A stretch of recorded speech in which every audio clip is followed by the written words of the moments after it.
नमस्कार दोस्तों। आप प्रवेश करने जा रहे हैं एक ऐसी दुनिया में जहां मृत्यु है पर अंत नहीं, जहां आत्मा है पर शांति नहीं, और जहां कर्म ही बनाते हैं आपकी अगली कहानी। यह है स्पार्क टेल्स इंडिया, जहां हर कथा खुलती है शास्त्रों के गूढ़ रहस्यों से। तो तैयार हो जाइए, क्योंकि आज की कथा आपके अगले जन्म की नींव रख सकती है। मृत्यु के बाद क्या होता है? क्या आत्मा केवल शांति पाती है या उसे न्याय का सामना करना पड़ता है? इस ग्रंथनुमा श्रृंखला में हम जानेंगे एक आत्मा की पूरी यात्रा, मृत्यु के बाद यमदूतों का आगमन, चित्रगुप्त का लेखा जोखा, 84 लाख योनियों की परिकल्पना और 28 प्रकार के नरकों की भयानक यंत्रणाएं। यह कथा आधारित है गरुड़ पुराण, विष्णु पुराण, स्कंद पुराण और अन्य शास्त्रों में वर्णित नरक सिद्धांत पर, जिसे हमने हिंदी में आधुनिक, सजीव और रोमांचकारी शैली में आपके लिए तैयार किया है। रात के तीसरे प्रहर में, जब पूरा गांव गहरी नींद में था, एक कोने में एक बूढ़ा पापी व्यक्ति, रघुनाथ, जीवन के अंतिम पल गिन रहा था। उसकी सांसें उखड़ रही थीं, शरीर कांप रहा था और आंखों के सामने अंधेरा छा रहा था। उसके परिवार वाले सोच रहे थे कि बस अब मोक्ष की घड़ी है, लेकिन किसी को क्या पता, रघुनाथ का जीवन तो पापों की गठरी से भरा हुआ था। जैसे ही अंतिम सांस निकली, एक अद्भुत पर भयावह दृश्य घटित हुआ। वायु भारी हो गई, दीपक की लौ कांपने लगी, कुत्ते भौंकने लगे और तभी प्रकट हुए यमदूत, काले वाल, लाल आंखों वाले, लोहे के दांत, हाथों में फंदा लिए 2 यमदूत उस कमरे में आ खड़े हुए। कोई और नहीं देख सकता था उन्हें सिवाय आत्मा के। रघुनाथ की आत्मा शरीर से अलग होकर ऊपर उठी, और जैसे ही उसने उन प्रेत जैसे यमदूतों को देखा, उसकी आत्मा चीख पड़ी, नहीं नहीं, मुझे मत ले जाओ, मैं तैयार नहीं हूं। लेकिन अब देर हो चुकी थी। यमदूतों ने कहा, रघुनाथ, तूने जीवन भर अन्याय किया, झूठ बोला, स्त्रियों का अपमान किया, निर्दोषों को सताया। अब तुझे न्याय का सामना करना होगा। आत्मा कांप रही थी, वह भागना चाह रही थी, लेकिन यमदूतों के हाथों से कोई नहीं बचता। फंदा डाला गया, आत्मा को बांधा गया, और फिर शुरू हुई नरक की यात्रा। पृथ्वी से ऊपर नहीं, नीचे, प्रकाश की ओर नहीं, अंधकार की ओर, स्वर्गिक संगीत नहीं, केवल चीखें। उस यात्रा में न समय था न दिशा, बस एक सुरंग, गहरी, काली और भय से भरी। रघुनाथ की आत्मा चिल्ला रही थी, लेकिन अब सुनने वाला कोई नहीं था। सुरंग के पार अचानक प्रकाश फैला, लेकिन यह कोई स्वर्ग नहीं था, यह था न्याय का दरबार। आत्मा को यमदूतों ने नीचे उतारा, और वहां वह खड़ा था, एक विशाल सिंहासन पर, गंभीर दृष्टि से देखता हुआ, चित्रगुप्त। काले घुंघराले बाल, मस्तक पर चंदन, हाथ में एक दिव्य लेखनी और सामने एक विशाल पाप पुण्य का बही खाता। सैकड़ों यमदूत उस दरबार के चारों ओर तैनात थे। कई आत्माएं रो रही थीं, कई घुटनों के बल गिरकर क्षमा मांग रही थीं, लेकिन वहां कोई दया नहीं थी, केवल न्याय। चित्रगुप्त बोले, रघुनाथ पुत्र गोविंद, जन्म विक्रम संवत 2003, ताई मृत्यु माघ कृष्ण पक्ष चतुर्दशी। प्रस्तुत हो अपने कर्मों के लेखे के लिए। रघुनाथ कांप गया। एक बड़ा ग्रंथ खुला, और हर पन्ना रघुनाथ के जीवन का एक राज था। बाल्यकाल से लेकर वृद्धावस्था तक उसने कहां झूठ बोला, किसे धोखा दिया, किसके पेट पर लात मारी, कहां कहां स्त्रियों को अपमानित किया। सब कुछ उस किताब में लिखा था। चित्रगुप्त पढ़ते गए, और रघुनाथ का सिर झुकता गया। कभी वह सफाई देने की कोशिश करता, लेकिन चित्रगुप्त की आवाज गूंजती, चुप रहो, इस दरबार में केवल सत्य बोला जाता है। जब पूरा लेखा पढ़ा गया तब चित्रगुप्त ने कहा, तुम्हें 7 प्रकार के प्रमुख पापों में दोषी पाया गया है। अब तुम्हें यमराज के सामने प्रस्तुत किया जाएगा, जो तुम्हारे लिए नरक निर्धारित करेंगे। रघुनाथ की आत्मा कांप उठी। यह तो केवल लेखा था, असली सजा तो अब शुरू होगी। चित्रगुप्त का दरबार अब शांत हो गया। तभी वहां गूंज उठा एक सिंह की गर्जना जैसा स्वर, और प्रकट हुए धर्मराज यम, कालों के काल, न्याय के अधिपति। वे काले वर्ण के, भयंकर रूपधारी, मुकुटधारी भैंसे पर सवार होकर आए। उनके हाथ में दंड और लेखा पत्र था, और उनकी आंखें सब कुछ भेदने वाली थीं। पूरे दरबार में एकदम से मौन छा गया। यमराज ने कहा, रघुनाथ, चित्रगुप्त का लेखा हमने देखा है। तुम्हारे कर्म तुम्हारे भविष्य को निर्धारित करेंगे। उन्होंने फिर आदेश दिया, तुम्हें भेजा जाएगा उन 7 नरकों में, जहां तुम्हारे पापों की सजा निश्चित है।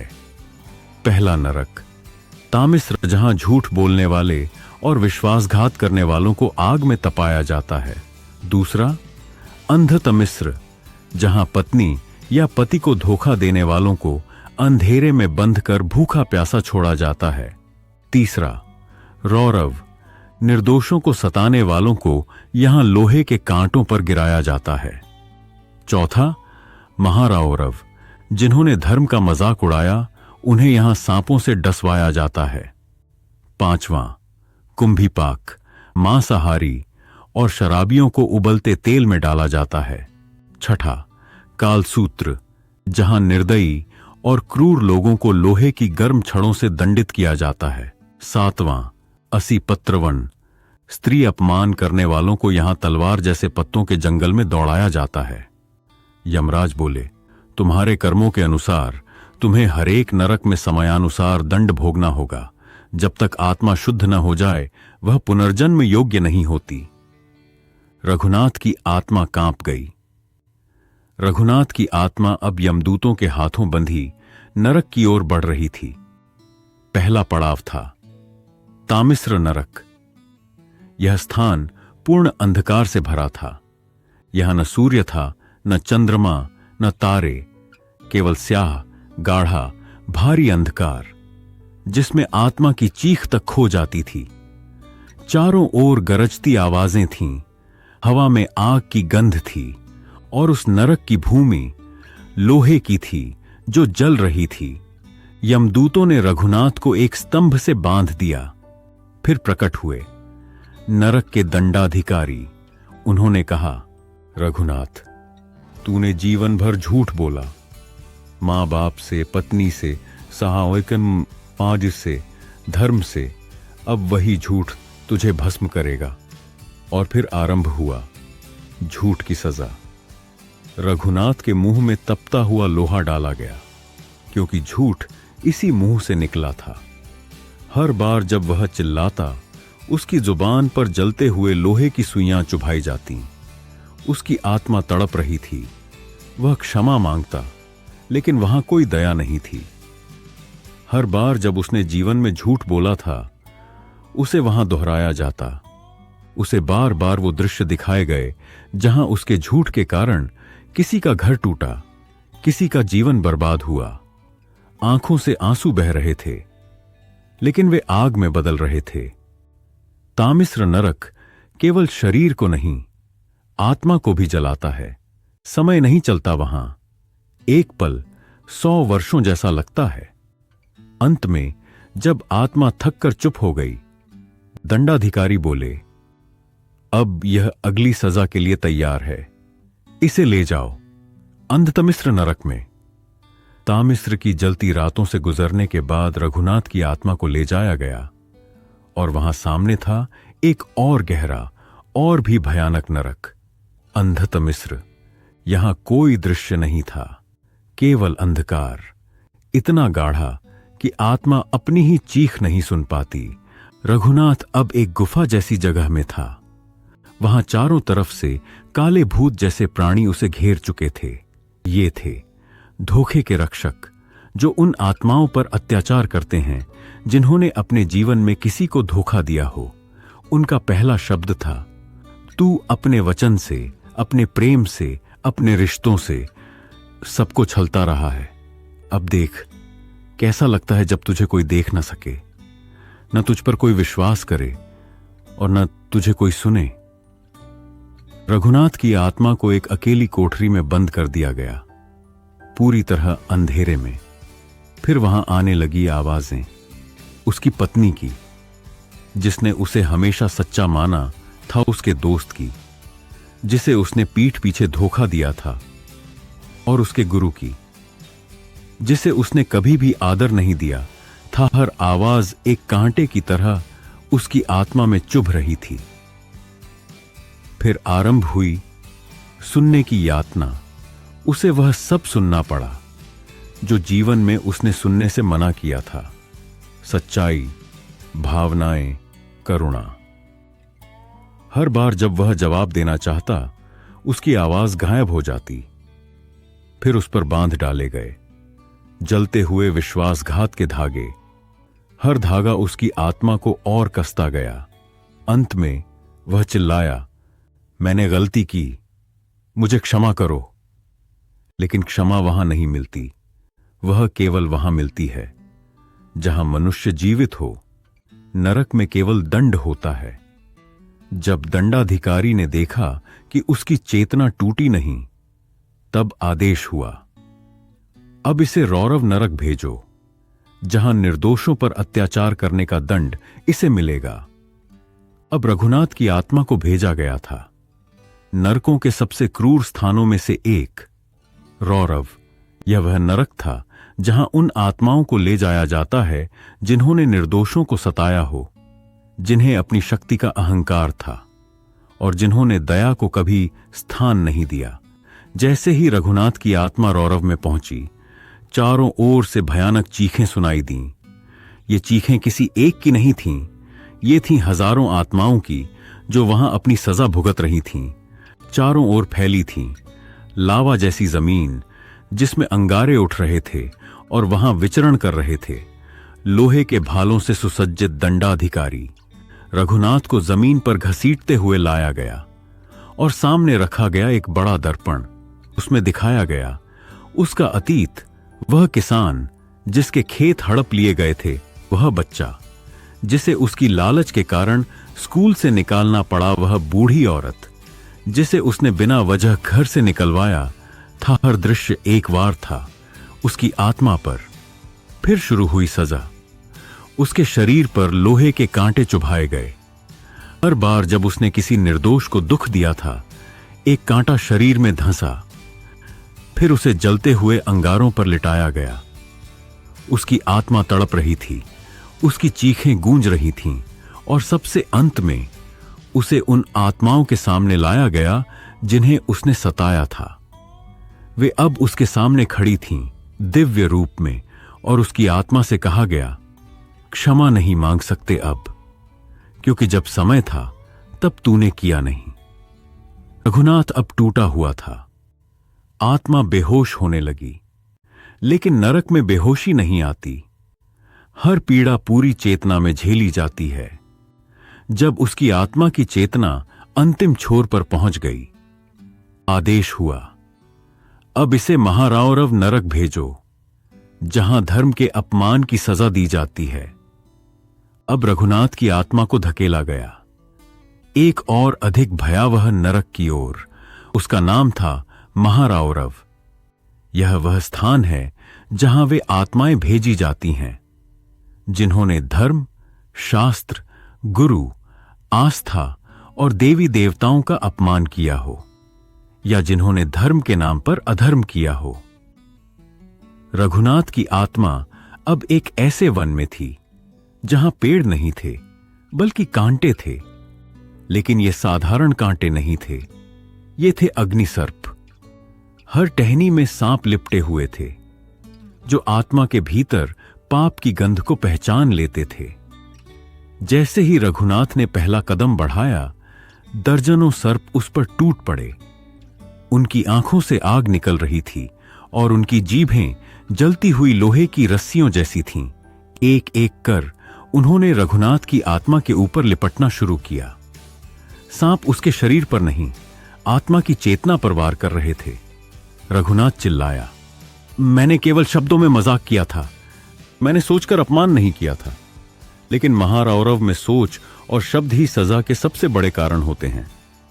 धर्म का अपमान केवल कर्म से नहीं, विचार से भी होता है। फिर उसे एक जलती हुई नदी में फेंका गया, जिसमें खौलते हुए सर्प थे। वे उसके चारों ओर लिपट गए और उसकी आत्मा की गहराइयों तक जलन भरने लगे। फिर अंत में जब रघुनाथ की चेतना अब विलीन होने लगी, एक श्वेत प्रकाश आया। दंडाधिकारी ने कहा, अब इसे भेजा जाए कुंभीपाक नरक में, जहां भोग विलास और मांसाहार की सजा दी जाती है। यह नरक केवल नाम में ही भयानक नहीं था, यह उन आत्माओं का आखिरी ठिकाना था जिन्होंने जीवन में मांसाहार, व्यभिचार, अत्यधिक भोग और नशा को अपना धर्म बना लिया था। यह नरक एक विशाल तांबे के कुंभ, हांडी जैसा था, लेकिन वह हांडी जलते हुए तेल से भरी हुई थी और उसमें उबल रही थीं भोगी आत्माएं। रघुनाथ की आत्मा को बांधकर उस कुंभ के पास लाया गया। वहां की हवा में घी, शराब, जले हुए मांस और पिघलती आत्माओं की गंध थी। दंडाधिकारी ने कहा, तूने जीवन को स्वाद और शरीर का साधन समझा, तूने दूसरों की पीड़ा पर अपनी तृप्ति बनाई। अब देख, तृप्ति का दूसरा रूप कैसा होता है। फिर उसे एक चेन से बांधकर सीधे उबलते हुए तेल में फेंका गया। तेल उसकी आत्मा के ऊपर नहीं, अंदर तक जलाने लगा। वह कोई मांस नहीं था, उसकी अपनी वासना, उसकी लालसा, उसका व्यसन ही अब उसका दंड था। हर बार जब उसने मांस खाया था, वही दृश्य उसकी आंखों के सामने प्रकट होते गए। और जैसे जैसे उसके पापों की संख्या प्रकट होती गई, तेल की गर्मी और बढ़ती गई। यहां समय नहीं चलता, केवल ताप चलता है। रघुनाथ की आत्मा अब थक चुकी थी, जली हुई थी, लेकिन अंत नहीं आया। फिर आदेश हुआ, अब इसे कालसूत्र नरक भेजो, जहां निर्दयी, क्रूर और कठोर आत्माओं को लोहे की छड़ों से दंडित किया जाता है। रघुनाथ की आत्मा अब पहुंच चुकी थी कालसूत्र नरक में। यहां की भूमि जलती हुई लोहे की थी, इतना तपता हुआ कि यदि वहां जल गिरता तो वाष्प बनकर आत्मा को भस्म कर देता। यह नरक उन आत्माओं के लिए है जिन्होंने अपने जीवन में निर्दयी होकर दूसरों को मानसिक, शारीरिक और सामाजिक पीड़ा दी हो। जैसे ही रघुनाथ वहां पहुंचा, उसका संपूर्ण शरीर लोहे की जंजीरों में बांध दिया गया। चारों ओर से नरक दूतों ने लोहे की छड़ें उठाईं और कहा, जो दूसरों को जलाता है वह स्वयं आग बनकर भोगता है। पहली छड़ उसकी पत्नी पर किए गए क्रूर शब्दों के लिए, दूसरी छड़ उस नौकर पर अत्याचार के लिए, तीसरी छड़ उस बच्चे के लिए जिसे उसने कभी दया की दृष्टि से नहीं देखा। रघुनाथ चिल्लाता रहा, लेकिन कोई दया नहीं थी। फिर उसे तपती जमीन पर चलाया गया, नंगे पांव, हजारों कांटों पर। हर कांटा उसकी आत्मा में धंसता गया और अंत में उसे एक लौह गोलक में बंद कर दिया गया, जहां अंदर का तापमान बढ़ता ही रहा जब तक चेतना सुन्न न हो गई। फिर आदेश हुआ, अब इसे असिपत्रवण नरक ले जाओ, जहां पापी आत्माएं कांटों और शूलों से भरे पेड़ों में डाली जाती हैं। रघुनाथ की आत्मा अब पहुंची थी असिपत्रवण नरक। यह नरक बाहर से देखने पर एक हरा भरा वन जैसा प्रतीत होता है, लेकिन यहां के हर पेड़ की पत्तियां लोहे की होती हैं और हर शाखा शूलों से भरी होती है। यहां वो आत्माएं लाई जाती हैं जिन्होंने अपने जीवन में अधर्म के मार्ग पर दूसरों को चलाया, यानी दूसरों को जानबूझकर पाप करवाया। जैसे ही रघुनाथ को उस वन में धकेला गया, उसकी आत्मा ने सबसे पहले देखा। हर पत्ता एक छुरा था, हर शाखा एक तलवार। दंडाधिकारी ने कहा, तू केवल पापी नहीं, तू पाप का प्रेरक था। तूने कई निर्दोषों को गलत रास्ते पर डाला। अब देख, उनका एक एक पग तुझ पर कैसे वार करता है। अगला नरक सूपकर्ण, जहां बातूनी, चुगली करने वाले और निंदा करने वालों को कानों से दंडित किया जाता है। रघुनाथ की आत्मा को अब लाया गया था सूपकर्ण नरक में। यह नरक सुनने में अजीब लगता है, पर यह उतना ही भयानक है। यहां की सजा उन आत्माओं के लिए होती है जिन्होंने जीवन भर चुगली, निंदा, अफवाहें, झूठी बातें और दूसरों की मानहानि की हो। जैसे ही रघुनाथ की आत्मा वहां पहुंची, दो विशालकाय यमदूत उसके कानों में लोहे की चिमटे डालकर बोले, तेरे शब्दों ने जितनों के हृदय छलनी किए, अब तेरे कान वही सुनेंगे, 1000 गुना बढ़ाकर। फिर एक ध्वनि गूंजने लगी।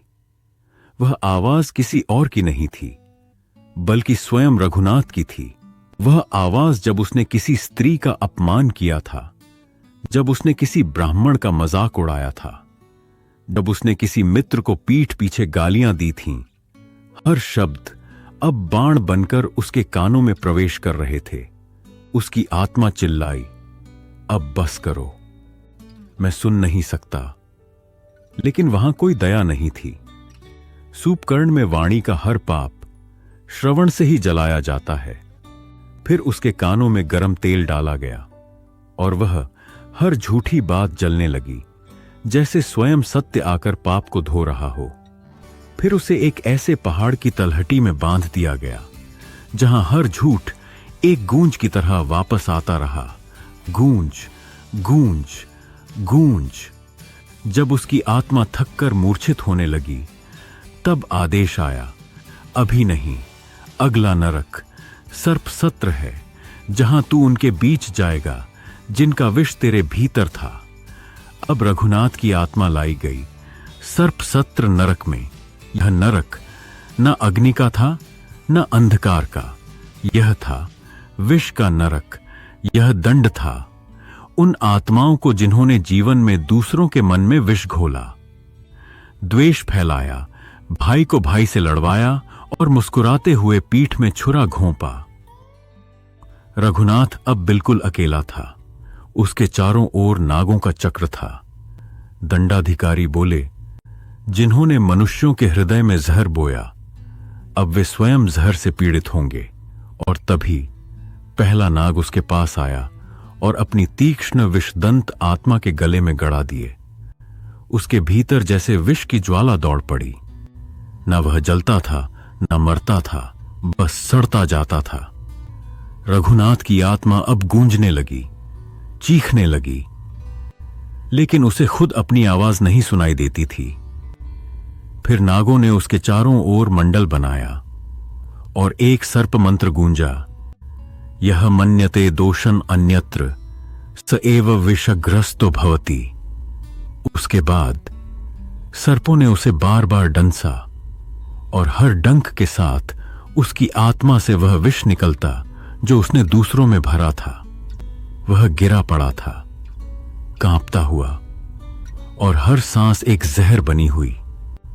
और फिर अंतिम सर्प शेषनाग के प्रतीक ने उसे घेरा।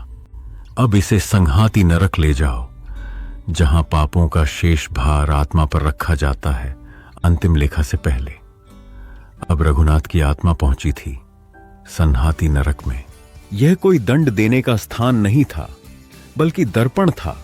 यहां आत्मा को यातना नहीं दी जाती, बल्कि स्वयं उसका संपूर्ण लेखा जोखा उसकी चेतना में प्रविष्ट किया जाता है। संघाती नरक वह अंतिम स्थान है जहां आत्मा से पूछा जाता है, तू कौन था और जो तू बना, क्यों बना? रघुनाथ अब अकेला नहीं था, उसके सामने खड़ा था उसका ही एक दिव्य स्वरूप, और दोनों के बीच स्मृति की नदी बह रही थी।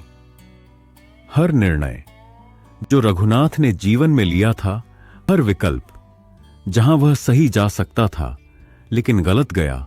हर अवसर जहां क्षमा कर सकता था लेकिन क्रूर हुआ। अब ये सभी निर्णय एक एक कर उसकी आत्मा के सामने आने लगे। वह स्वयं को देख रहा था, एक ऐसे रूप में जिससे कभी वह स्वयं डरता था। फिर एक प्रश्न गूंजा, क्या तू दोबारा ऐसा करेगा? वह चुप रहा और तभी दूसरी आवाज आई, क्या तू पछताता है या केवल सजा से डरता है? रघुनाथ की आत्मा कांप उठी, क्योंकि ये प्रश्न बाहरी नहीं थे, ये भीतर से उठे थे। तभी दंडाधिकारी नहीं बल्कि एक प्रकाश रूप आत्मा प्रकट हुई। वह बोली, अब तू निर्णय कर। तू वापस जाना चाहता है या नया जन्म लेना चाहता है, या इन पापों के भार के साथ पुनः एक परीक्षा के लिए तैयार है? रघुनाथ की आत्मा रोने लगी और बस निर्णय वहीं लिया गया। कर्मों की पूर्ण समीक्षा के बाद अब उसे ले जाया जाएगा उस स्थान पर जहां नया जन्म लिखा जाता है, या अंत में उसे भस्म किया जाता है। अब रघुनाथ की आत्मा पहुंची जन्म संधि में।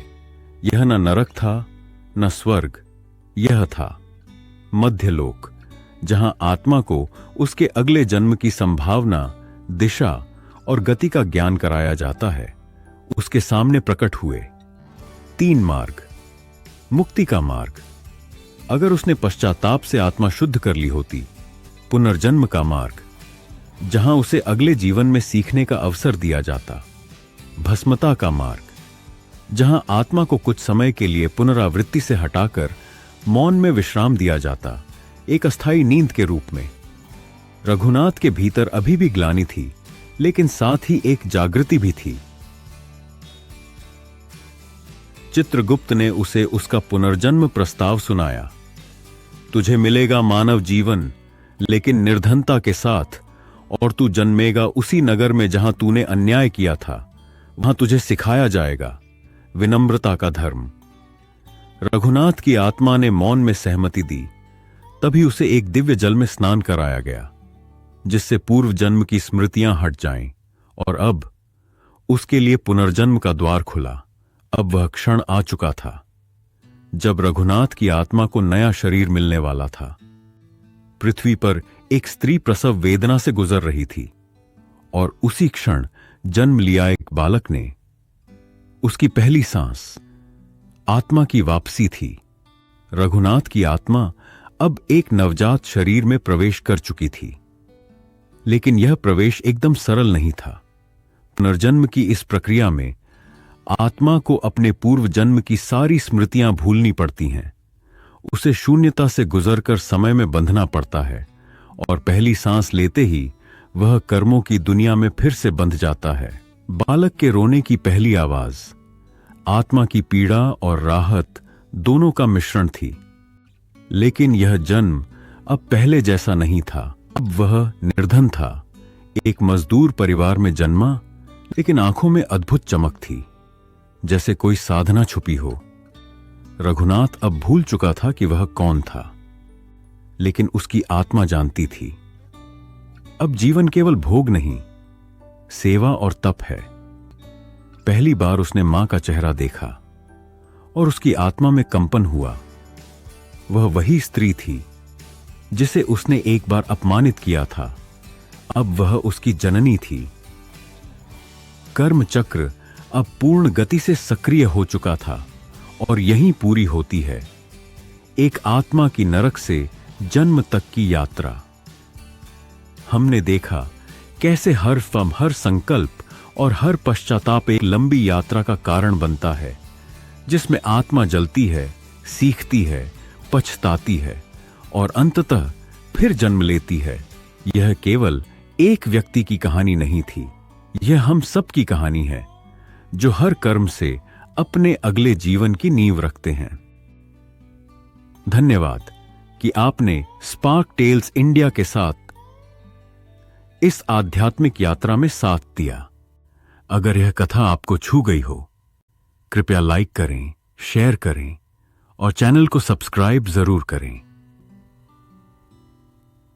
स्पार्क टेल्स इंडिया में हम लाते रहेंगे शास्त्रों, रहस्यों और आत्मा की कहानियां एक नए दृष्टिकोण से।